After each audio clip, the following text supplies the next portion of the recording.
when you walked in the front door, he was the living room was right through the front door, and that's where everything was pretty much overturned. Yeah. And but you couldn't see Mr. Roberts until you walked in around the couch. The coffee table was broken. He was on the floor. He had something in his mouth.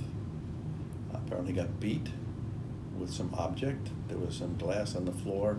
I felt that he probably snuck up on him. He picked the lamp up and come up because there was a couch there, the back towards the dining room, and he must have been sitting there. And he came up and hit him. And later, when I talked to Gary, that's what he said. Picked the lamp up and came up behind him and hit him, and then he struggled. I mean, there was obviously there was nothing that we had at the time that was a direct connection, but that nice calling card that he left with his name on it, that was helpful. It was lying underneath the table. It was a parole and probation paper with his name on it. Yeah, well, I'm pretty sure the term I used was stupid, so I'll stick with that. He was sloppy. It was his first one. You know, he tried to use a credit card at the bank. Well, everybody knows there's a camera at the bank. And he tried a couple of times. He took the car, the victim's car. And there's a lot of evidence.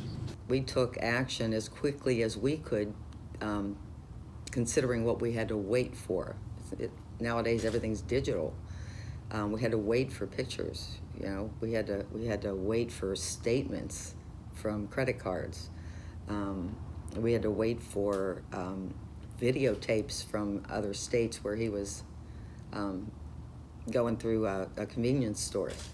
So as soon as we had everything that we could to have a path,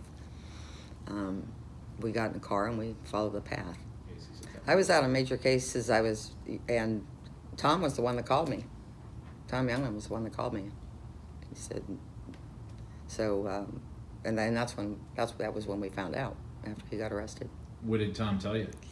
That they'd found bowls, and along the way he'd confessed to, I don't know, it was 4 or 5 others at that time.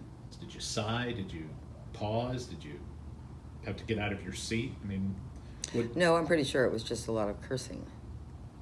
Do you think the punishment is just in this case? Yes.